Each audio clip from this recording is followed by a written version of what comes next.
নমস্কার বন্ধুরা, পম্পার কিচেনে আপনাদের সকলকে স্বাগত। আজ আমি একই ব্যাটার দিয়ে দুরকম পাটিসাপটা পিঠার রেসিপি শেয়ার করব। পাটিসাপটা আমরা নানা রকমভাবে বানিয়ে থাকি, তবে একদম ইউনিক পদ্ধতিতে আজকের ক্ষীরের যে পাটিসাপটা পিঠার রেসিপিটা আপনাদের সাথে শেয়ার করছি, একবার হলেও বানিয়ে দেখতে পারেন। এটা দেখতে যেমন সুন্দর হয়, খেতে তেমনই অপূর্ব অসাধারণ। একবার খেলে দেখবেন আপনাদের বারবার এই পাটিসাপটা বানিয়ে খেতে ইচ্ছা করবে। আর যাকে বানিয়ে খাওয়াবেন সেই আপনাকে জিজ্ঞাসা করবে যে এই পাটিসাপটা কিভাবে বানিয়েছেন। তাহলে চলুন দেরি না করে আজকের এই অপূর্ব স্বাদের ইউনিক পদ্ধতিতে বানানো পাটিসাপটা পিঠার রেসিপিটা দেখে নেওয়া যাক। আজকে যে পাটিসাপটা বানাবো তার জন্য প্রথমে দেখুন গ্যাসটা জেলে দিয়ে একটা কড়া বসিয়ে দিয়েছি। এর মধ্যে দেখুন ঘন করে জাল দিয়ে রাখা লিকুইড দুধ দিয়ে দেব।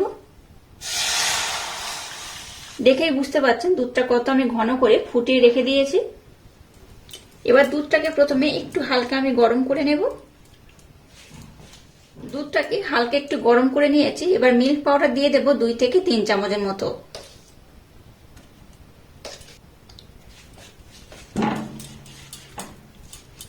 এবার এটাকে আমি একটু ভালোভাবে ফুটিয়ে নেব। আজকে আমি বানাচ্ছি গুড়ের পাটিসাপটা। তো আজকে আমি শুধু গুড়ের নয়, দু রকম পাটিসাপটা একই সাথে বানিয়ে দেখাবো। তো যাই হোক, পাটিসাপটা বানানোর জন্য একটা পুরের দরকার। এই পুরটাকে এবার আমি বানিয়ে নিচ্ছি। এই পুরের মধ্যে একটা দুর্দান্ত উপকরণ আমি অ্যাড করব, তবে একটু পরে। এটাকে প্রথমে আমি আর একটু ঘন করে ফুটিয়ে নেব। এবার দেখুন একটা মিক্সির জার আমি নিয়ে নিয়েছি। এর মধ্যে দিয়ে দেবো নারকেল কুড়োনো। অল্প একটু নারকেল কুড়োনো এখানে আমি ব্যবহার করব। আর দিয়ে দেবো ব্লেন্ড করা মিছরি 2 চামচ। এই 2 চামচের মতো দিয়ে দিলাম। লিকুইড দুধ দিয়ে দেবো এই বাটির মাপ করে 1 বাটি। আর দুধের সরটাকে জমিয়ে রেখে দেখুন একটু মালাই আমি বানিয়ে নিয়েছি, সেই মালাই এখানে দিয়ে দেবো 2 চামচের মতো।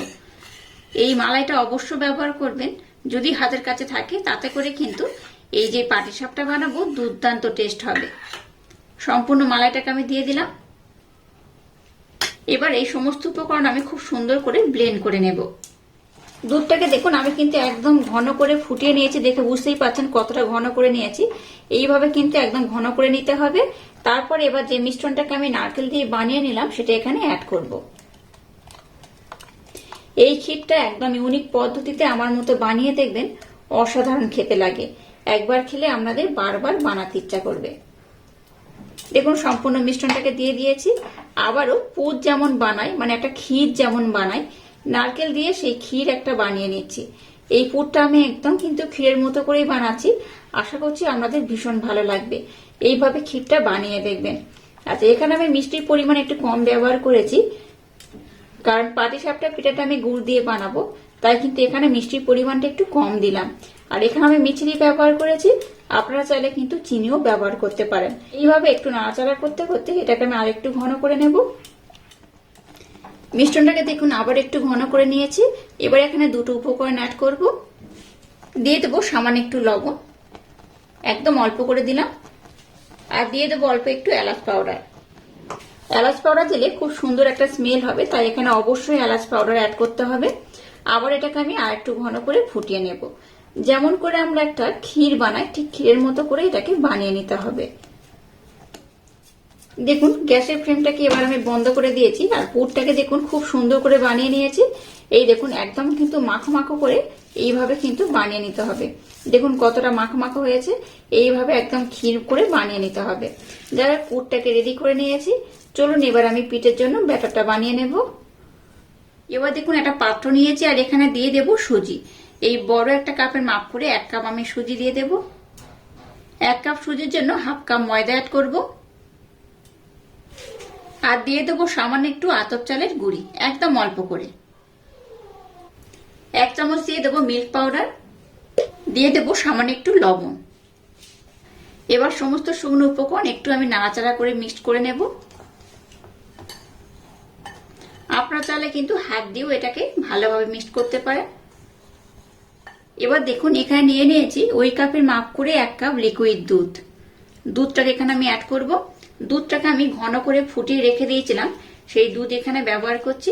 আপনাদের হাতের কাছে লিকুইড দুধ না থাকলে লিকুইড দুধের পরিবর্তে এখানে জলও ব্যবহার করতে পারেন। অল্প অল্প দুধ দেব আর মিশ্রণটাকে আমি খুব সুন্দর করে মেখে নেব। সম্পূর্ণ 1 কাপ দুধ আমি অ্যাড করলাম। এখানে মোট আমি 1.5 কাপ লিকুইড দুধ ব্যবহার করেছি। 1.5 কাপ লিকুইড দুধ দিয়ে মিশ্রণটাকে দেখুন এইভাবে সুন্দর করে আমি ব্লেন্ড করে নিচ্ছি। এটাকে কিন্তু যেহেতু আমি সুজি ব্যবহার করেছি তাই আধা ঘন্টার জন্য আমি রেস্টে রেখে দেব। এই ব্যাটারটাকে একটু বেশি সময় দিয়ে রেস্টে রাখলে কি হবে, এই পিঠের রেজাল্টটা কিন্তু দুর্দান্ত হবে। যাই হোক, মিশ্রণটাকে দেখুন খুব সুন্দর করে আমি মেখে নিয়েছি। এবার এই সমস্ত উপকরণ আমি আধা ঘন্টার জন্য রেস্টে রেখে দিলাম। তারপর আমি নেক্সট স্টেপ আপনাদের সাথে শেয়ার করব। মিশ্রণটাকে দেখুন আধা ঘন্টার জন্য আমি রেস্টে রেখে দিয়েছিলাম। মিশ্রণটা দেখুন আগের থেকে অনেকটাই ঘন হয়ে গেছে, দেখে বুঝতেই পারছেন কতটা ঘন হয়ে গেছে। তো এইরকম ঘন কিন্তু আমার দরকার, তবে মেন ব্যাটার হবে কিন্তু একদম পাতলা। তো প্রথমে কিন্তু এরকম ঘন একটা ব্যাটারের দরকার, কেন আমি আপনাদের বলে দিচ্ছি। এবার দেখুন একটা মিক্সির জার আমি নিয়ে নিয়েছি। এবার দেখুন এই যে ব্যাটারটা আমি বানিয়েছি মিক্সির জারের মধ্যে দিয়ে দেব। মিক্সির জারের মধ্যে দিয়ে এটাকে আমি খুব সুন্দর করে স্মুথ করে ব্লেন্ড করে নেব। আমি অল্প অল্প দিয়ে 2 থেকে 3 বার সময় দিয়ে খুব সুন্দর করে এটাকে আমি ব্লেন্ড করে নেব। এটাকে ব্লেন্ড করলে কি হবে বলুন তো, এটা কিন্তু ব্যাটারটা খুব স্মুথ হবে আর পিঠের রেজাল্টটা একদম পারফেক্ট হবে। এবার এটাকে আমি খুব ভালোভাবে ব্লেন্ড করে নেব। মিশ্রণটাকে দেখুন খুব সুন্দর করে আমি ব্লেন্ড করে নিয়েছি। এবার এই পাত্রের মধ্যে আমি মিশ্রণটাকে ঢেলে নেব। এই একইভাবে সমস্ত মিশ্রণ আমি সুন্দর করে ব্লেন্ড করে নেব। দেখুন সম্পূর্ণ ব্যাটারটাকে আমি সুন্দর করে ব্লেন্ড করে নিয়েছি। আর একদম শেষে আমি পাত্রটা ধুয়ে এখানে একটু আমি দুধ দিয়ে দিয়েছিলাম। তো দুধটা দিয়ে এটাকে আমি খুব সুন্দর করে দেখুন ব্লেন্ড করে নিয়েছি। দেখুন সম্পূর্ণ ব্যাটারটাকে আমি খুব সুন্দর করে ব্লেন্ড করে নিয়েছি। এইভাবে ব্লেন্ড করে নিলে কি হবে, মিশ্রণটা কিন্তু খুবই স্মুথ হবে, খেতেও কিন্তু পিঠাটা দুর্দান্ত লাগবে। এই মিশ্রণটাকে দেখুন খুব সুন্দর করে আমি রেডি করে নিয়েছি। এবার কি করবে, এই মিশ্রণটাকে আমি দুটো ভাগে ভাগ করে নেব। আমি যেহেতু 2 রকম পদ্ধতিতে আপনাদের সাথে পাটিসাপটা পিঠার রেসিপি শেয়ার করব, তাই আমি 2 রকম ভাগে ভাগ করে নেব। দেখুন দুটো পাত্র আমি সমান ভাগ করে নিয়ে নিয়েছি ব্যাটারটাকে। এবার এখানে নিয়ে নিয়েছি গুড়, গুড়টাকে দিয়ে দেব এখানে। খুব বেশি দেব না, যদি মনে করেন আপনারা মিষ্টির পরিমাণটা একটু বেশি পছন্দ করেন তাহলে কিন্তু গুড়ের পরিমাণটা একটু বেশি দেবেন। আমি এখানে খুব বেশি গুড় ব্যবহার করব না। গুড়টাকে দিয়ে দিয়েছি। আবার আমি এই মিশ্রণটাকে খুব সুন্দর করে রেডি করে নেব। আর এটাকে কিন্তু একটু পাতলা করে বানাতে হবে, তাই এখানে যদি আপনাদের হাতের কাছে দুধ থাকে দুধ দিয়ে দেবেন, আর যদি দুধ না থাকে দুধের পরিবর্তে এখানে কিন্তু জলও ব্যবহার করতে পারেন। দেখুন গুড়টা দেওয়ার পর কালারটা কিন্তু অনেকটা চেঞ্জ হয়ে গেছে, দেখে বুঝতেই পারছেন। এইভাবে গুড়ের পাটিসাপটা একবার হলেও বানিয়ে দেখতে পারেন, অসাধারণ খেতে লাগে। একবার খেলে বারবার বানাতে ইচ্ছা করবে। তো এই ব্যাটারটাকে আমি একটু পাতলা করে নেব। এখানে অনেকটা দুধ আমি ব্যবহার করেছিলাম, তো এই মুহূর্তে আর দুধ নেই, তাই একটু আমি জল অ্যাড করলাম। জলটা অ্যাড করে মিশ্রণটাকে এইভাবে খুব সুন্দর করে কিন্তু ব্লেন্ড করতে হবে। দেখুন এই মিশ্রণটাকে আমি রেডি করে নিয়েছি। আর পাটিসাপটা বানানোর জন্য এই মিশ্রণটা কিন্তু এইরকমই থাকবে, খুব যেমন পাতলা নয় আবার খুব ঘনও নয়। যদি আপনারা সরু চাকলি বানান তাহলে কিন্তু এইভাবে একটু পাতলা করে নিতে হবে, মানে আর একটু পাতলা করতে হবে। আর যদি আপনারা মনে করেন পাটিসাপটা বানাবেন তাহলে কিন্তু এই ব্যাটারটাকে খুব পাতলা করার দরকার নেই। খুব পাতলা করলে কিন্তু আবার বেশি ভালো লাগে না, একটু মোটা হলে তাহলে খেতে বেশি ভালো লাগে। তো যাই হোক, আমি মিশ্রণটাকে এইভাবে রেখেছি। আপনারা চাইলে আর একটু মোটা বা আর একটু পাতলাও করতে পারেন, তাতে কোনো সমস্যা নেই। আমি চামচের পিছনটা দেখিয়ে দিচ্ছি, দেখুন দেখলেই বুঝতে পারবেন যে ঘনত্বটা কেমন হয়েছে। এই দেখুন। যাই হোক, এই মিশ্রণটাকে আমি রেডি করে নিয়েছি। এবার দেখুন এই সাদা মিশ্রণটাকে আমি নিয়ে নিয়েছি। যেহেতু পুরের মধ্যে মিষ্টির পরিমাণটা কম দিয়েছি, তাই এখানে ব্লেন্ড করা মিছরি 1/2 চামচ দিয়ে দেব। খুব বেশি নয়, 1/2 চামচ দিলেই হবে। এখানেও একটু জল অ্যাড করব। আবারও একই রকম ঘনত্ব করে এই ব্যাটারটাকেও বানিয়ে নেব।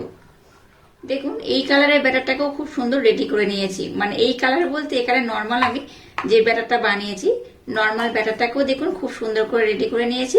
আর চামচের পিছনটা দেখে বুঝতে পারছেন কতটা পাতলা বা কতটা ঘন করে বানিয়েছি।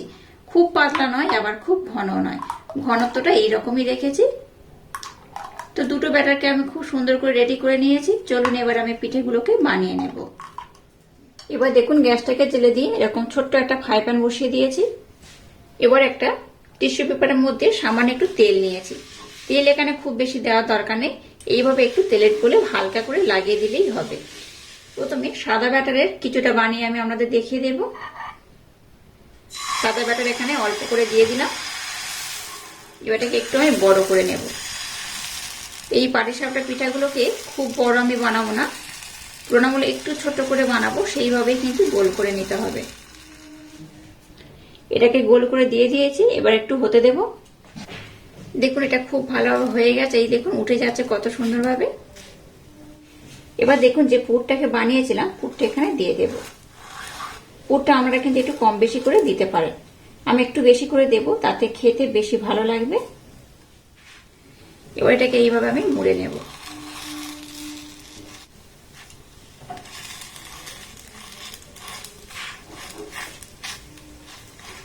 আপনারা যদি মনে করেন এই পিঠাটা একদম সাদা সাদা বানাবেন, তাতে করেও কোনো সমস্যা নেই।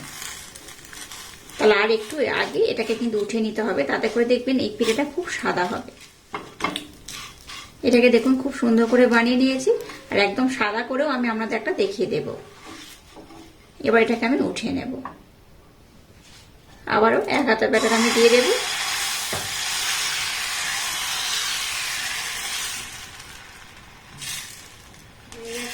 আবার একটু পুর আমি দিয়ে দেবো এইভাবে। আবারও দেখুন এটাকে আমি খুব সুন্দর করে রোল করে নেব।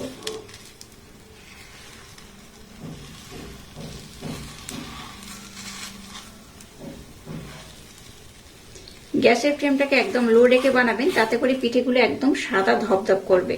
প্রথমে গ্যাসের ফ্লেমটাকে হাই দিয়ে একটু আমি, যেহেতু প্রথমটা একটু পুড়ে গেছিল বা একটু লাল হয়ে গেছিল, এবার দেখুন গ্যাসের ফ্লেমটাকে একটু লো রেখে এটাকে বানাবেন, এগুলো একদম সাদা ধপধপে হবে। এবার দেখুন যেটা আমি গুড়ের ব্যাটার বানিয়েছি সেটাকেও আমি দুটো বানিয়ে আমাদের দেখিয়ে দেব। এইভাবে এক হাত আমি দিয়ে দিলাম। আর এই পাটিসাপটা পিঠাগুলো খুব বড় আমি বানাবো না, একটু ছোট ছোট করে বানালে দেখতেও ভালো লাগবে, মুড়তেও সুবিধা হবে, তাই এইভাবে একটু বানিয়ে নেব। উপর দিকটা দেখুন ভালোভাবে হয়ে গেছে। আবার এখানে আমি পুর দিয়ে দেব। আবারও বলছি, পুরের পরিমাণটা আপনারা একটু কম বেশি করে দিতে পারেন।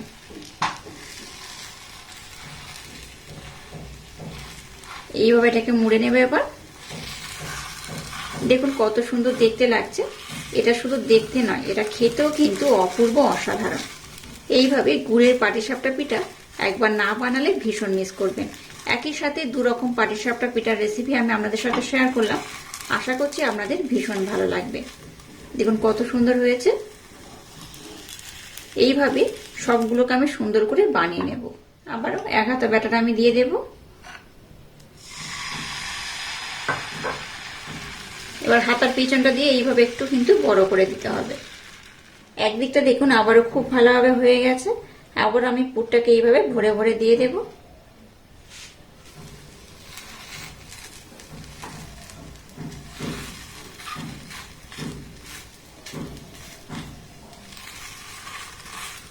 দেখুন কত সুন্দর হচ্ছে পিঠেগুলো। এই পিঠেগুলো দেখতে যেমন সুন্দর, খেতে তেমনই অপূর্ব অসাধারণ। এইভাবে একবার খেলে আপনাদের বারবার বানাতে ইচ্ছা করবে। আর একইভাবে দু রকম পাটিসাপটা পিঠা আমি খুব সুন্দর করে বানিয়ে নেব। আবার এটাকে আমি উঠিয়ে নেব, আর এইভাবে সব পিঠা বানিয়ে নেব।